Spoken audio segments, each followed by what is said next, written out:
பள்ளிக்கரணையில் போராட்டத்தில் ஈடுபட்டவர்கள் மீது தாக்குதல் நடத்திய காவல்துறையினரை பணியிடை நீக்கம் செய்ய வேண்டும் என மனிதநேய மக்கள் கட்சித் தலைவர் ஜவாஹிருல்லா தெரிவித்துள்ளார். பள்ளிக்கரணையில் நடைபெற்ற பண மதிப்பிழப்பு போராட்டத்தின் போது காவல்துறையினரால் தாக்கப்பட்டு சென்னை ராஜீவ்காந்தி அரசு மருத்துவமனையில் அனுமதிக்கப்பட்டுள்ளவர்களை ஜவாஹிருல்லா நேரில் பார்வையிட்டு ஆறுதல் கூறினார். தொடர்ந்து அவர் செய்தியாளர்களிடம் பேசும்போது காவல்துறையினரின் கண்மூடித்தனமான தாக்குதலுக்கு கண்டனம் தெரிவித்தார். மேலும் இத்தகைய தாக்குதலில் ஈடுபட்ட காவல்துறையினரை உடனடியாக பணியிடை நீக்கம் செய்ய வேண்டும் எனவும் போராட்டத்தின் போது கைது செய்யப்பட்டவர்கள் உடனடியாக விடுதலை செய்யப்பட வேண்டும் எனவும் வேண்டுகோள் விடுத்தார்.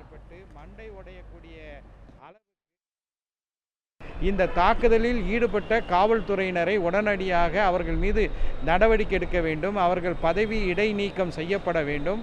கைது செய்யப்பட்டிருக்கக்கூடிய தோழர்கள் உடனடியாக விடுதலை செய்யப்பட வேண்டும் என்று மனிதநேய மக்கள் கட்சியின் சார்பாக கேட்டுக்கொள்கிறேன்.